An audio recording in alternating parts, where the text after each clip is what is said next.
everybody, Josh the RV Nerd here with Bish's RV, taking a look at another MPG. This is a very, very common floor plan. Well, you just call it the 26 rear bath, basically. Everybody and their brother makes it, but they all bring something different to the table. So, what's MPG do? Well, one of the interesting things, I tell you what, first and foremost, if you are tired of the skinny mini bathroom and you're looking for something that is bazooka butt certified, this is a bazooka butt certified bathroom right here. She big, she real big. She's big enough Sir Mix-a-Lot would appreciate this bathroom right here.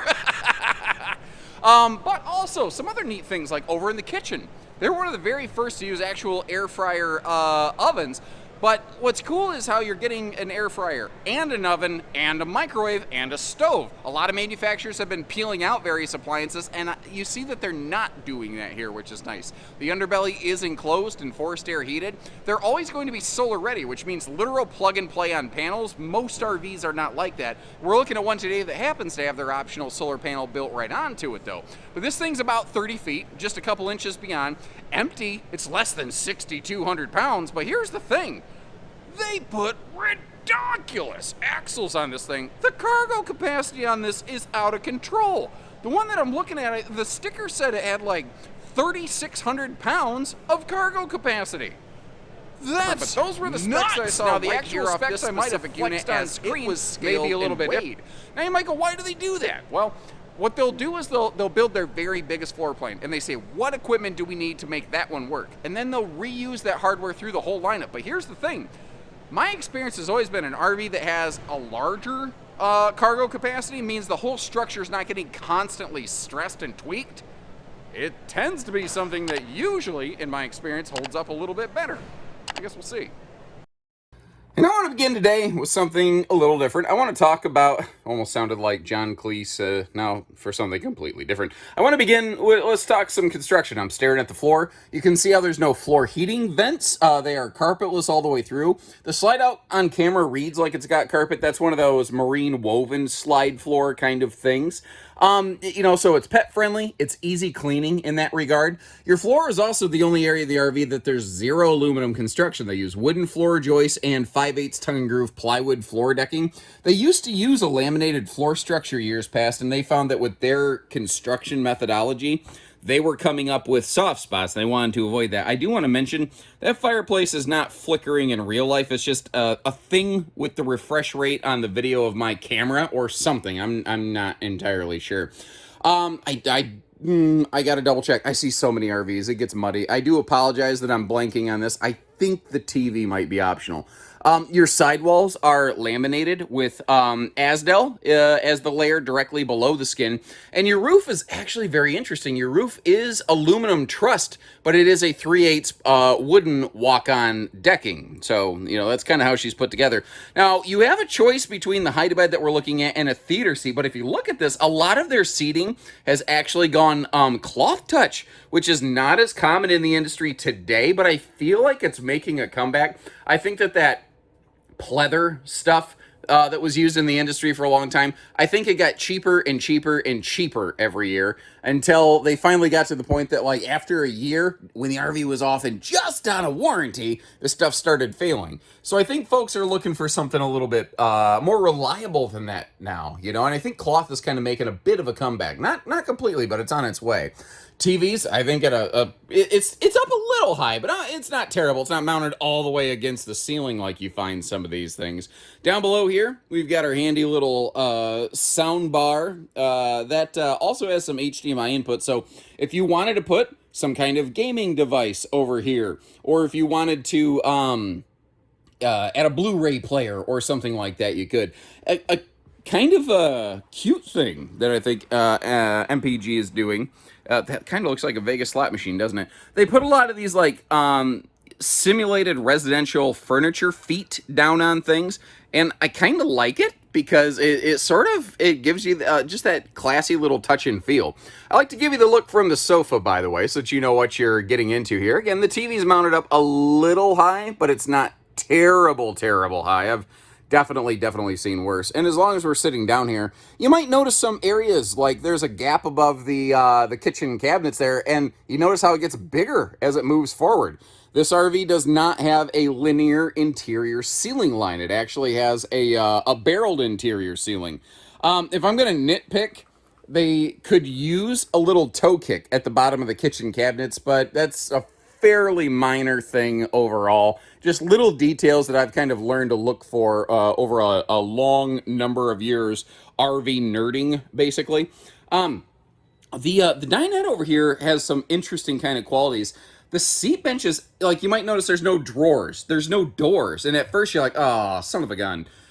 You'll see in a few minutes, those seats actually flip up for storage access, which can be easier to reach the stuff in the back of the bench. So something a little different there. The seating you also see has some USB plugs right next to it, which I think is really, really handy next to the sofa. And something I'm noticing, whether they did it intentionally or not, there's like little, I'm going to call it Monopoly slots or TV tray slots right beside each side of the sofa. And I actually kind of like that. Now, it is possible that you drop stuff down there and never land, and that can be a problem. But I kind of like some storage pocket opportunities. I'm noticing, too, all the windows do open for airflow through that slide. Although, let's be real, this floor plan suffers from a lethal dose of very few windows over on the camp side of the RV, which is pretty normal for layouts like this. I don't love it. It is what it is kind of situation. Now, our cabinetry is pocket screwed. Our kitchen counters are the thermal foil kind of molded things. Some of the other counters, like the entertainment counter in this, they are T-molded. I just kind of want to point that out so folks know, again, what they're getting into kind of situation. And of course, you may have sort of gathered, we have ourselves a gigantic walk-in pantry-tainment center right next to the entry door. And cracking that open so you can take a look at it. When I say walk-in pantry-tainment center, I ain't kidding. You can literally walk into that thing. You could close the door and have a hide-and-seek championship against Sasquatch, who's been the worldwide hide-and-seek champion for a number of years, mind you. The kitchen, when it's not in an L, when it kind of wraps around that rear corner like that, I really like those kitchens because I think it gives you better and more functional prep space. A lot of those L kitchens, you really can't actually get to or use nearly any of the countertop space, and this one doesn't have that deficiency. You've actually got space, but on either side of that farm sink, you've got some appliance outlets under those overhead cabinets. If you want to bring something along, you have the opportunity to do that. Now, this is a pedestal-style dinette post system. It's probably because it's a less expensive system. And you know what? The fact is, when it is all set up, if somebody bumps the table, everything doesn't go flying like, the end of the Monopoly games in my family. Somebody's hands end up slapping the bottom side of the table, and the pieces go flying. At this point, we've lost about half of them. But what we've done is we've made our own. Like, this time instead of being the race car, I'm the Hershey's Kiss. The best part is even if you lose, you still win because you got chocolate. Private bedroom up front here, and this is a 72 by 80 bed. This is also an interesting sliding bed. We're going to get to see that demonstrated in a little bit. And this is a floor plan where it actually makes a lot of sense. Now, getting in here for a couple more details before we go all the way there. Over on the side, they got these handy little side pockets, and if you look under those overhead cabinets, you might barely be able to see from this bad camera angle. There are household and USB outlets under the bottom side of those wardrobes, so you actually have plugs where you could, like set your phone in that little side pocket shelf or something like that, or if you have like a little fan or something like that you want to put next to you, it could work. And if you're claustrophobic sleeper, this is nice and open. I will say though, Nerf needs to come up with something to soften those little corners right there. Let me see if I can get you a little bit better view of the power outlets under the cabinets there. I know that's still not great, but it's the best I can kind of wedge my camera into that. And as long as we're right up close and personal here, it is nice that they gave us a full overhead cabinet. It does not have any variety of struts or anything like that. So that'll be a factor that you want to keep in mind. Again, that bed slides around, which seems weird, but the reason it does it is if you slide the bed off to the side, king beds make the bedroom awful tight. It gives you room to actually have a place to stand and get dressed in your private bedroom without needing to take your clothes and your naked butt all the way and do the walk of shame to the bathroom in the back of the RV. Now, I say all the way like it's a football field away. It's obviously 20 feet away. It's not that bad. But it's a thing, and some people really don't like it. Actually, a fella named Tim that used to, work with my family at our dealership years and years ago, he ended up buying an RV from us, and then later became one of our, salespeople. And he actually said, I kind of have grown to hate my camper. And I was like, what? And he goes, no, it's the one that I told you I wanted, so I'm not mad at you guys, but I figured out that I can't get dressed in my bedroom or my bathroom because they're so darn tight. And I have to walk all the way across the RV and close all the windows and shades in my living room. And he had a big living room camper. Anytime I want to get dressed, it's the only way I can do it. So a big bathroom like this that is super bazooka butt fluffy friendly, obviously. Very handy sometimes, and of course being able to get dressed in the bedroom. I'm going to commend them here for not trying to get cute and do like a double sink where there's a sink right next to the toilet, because what everybody wants to do while enjoying their morning toilet routine is brush their teeth, right? Obviously I'm being very facetious. And I like how they gave us both a medicine cabinet and that extra deep cabinet maybe for linens or extra toiletries or something over there. Like, I don't hate that. I'm not mad at that. That's smart content. I also like it when manufacturers put a window in the bathroom. I think it looks neat. Although I bet I would never ever have that window open. That's just that's just me. The open face pocket storage over here is actually pretty solid. I've done some testing. I used to gripe about it, but then I actually grabbed some towels, rolled them up, and put them in there. And you know what? After test towing a trailer around the block, it works just fine. It really does. I also noticed, because they have a heat vent down here, they did have to raise this up a little bit. It is a heck of a step up into that shower. Thankfully, the barreled ceiling and the skylight will generally allow me to stand in there without my head being in the bubble. But, depending on where you stand, if you stand all the way against the side or something, I'm a little over 6 foot tall. I was kind of grinding my scalp into that sucker. So, that might be a thing for some folks to kind of consider. Maybe that's a problem for you. Maybe it's not. I don't know. I just thought I'd point it out. And I haven't closed this one up. I'm going to bet your paycheck, because I'm not willing to bet mine, that when we close the slide, we're about to lose the bedroom. But let's find out. Yeah, that's about what I expected to see right there. Now, I do want to point out that I'm starting this footage from all the way here in the bathroom. So bathroom access in transit right next to the entry door over here. That is absolutely not a question whatsoever. Also, our kitchen. We can get to our drawers. We can get to our refrigerator. So it's not that it's good for, like, hey, travel snack, travel bathroom access.